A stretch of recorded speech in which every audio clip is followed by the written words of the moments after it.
Well, one area that's been crying out for a rate cut is Melbourne's western suburbs, where estate agents are struggling to sell a large bank of new homes.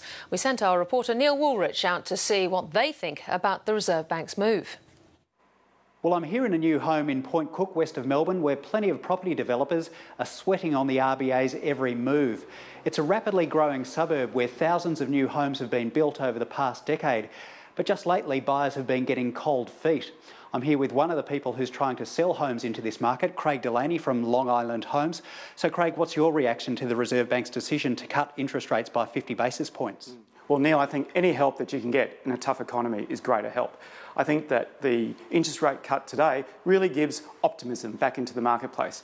Optimism that interest rates are finally going in the right direction. Our industry faces so many challenges at the moment. Will this 0.5% interest rate address the short, medium and long-term challenges that we've got? No, but it's a start. The building industry in Victoria is looking a bit grim at the present time.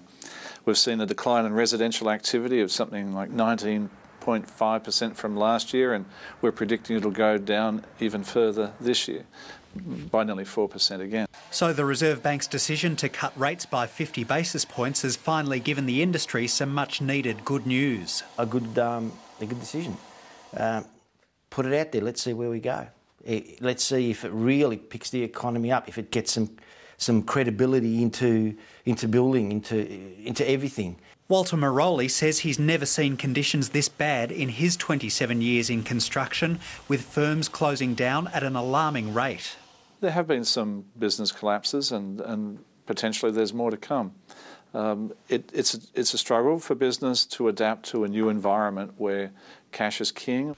Brian Welsh says it's now important for the banks to follow through and pass on the Reserve Bank's rate cut in full. I'm delighted that the Reserve Bank's done a 50 basis point cut, because that's sending a clear message to consumers that this is a time to get back into the market or to be more positive about making an investment decision to the future.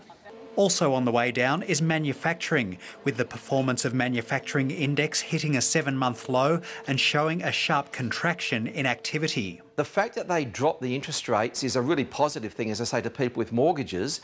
But there are people out there who perceive that what the Reserve Bank is doing, I think, is saying, well, they're reacting to a bad situation, which to some extent, I know this is really dumb, it probably actually mucks up confidence a little. Still, there will be plenty like Craig Delaney hoping this is just the first of several cuts by the RBA to aid struggling industries. Really, we're an industry in waiting at the moment. We're waiting to see if the government still will back a first-time ownership scheme. We're waiting to see how carbon tax is actually going to affect us in the marketplace. Making this the toughest sales environment in the Melbourne property market for a long time, notwithstanding the Reserve Bank's latest offering.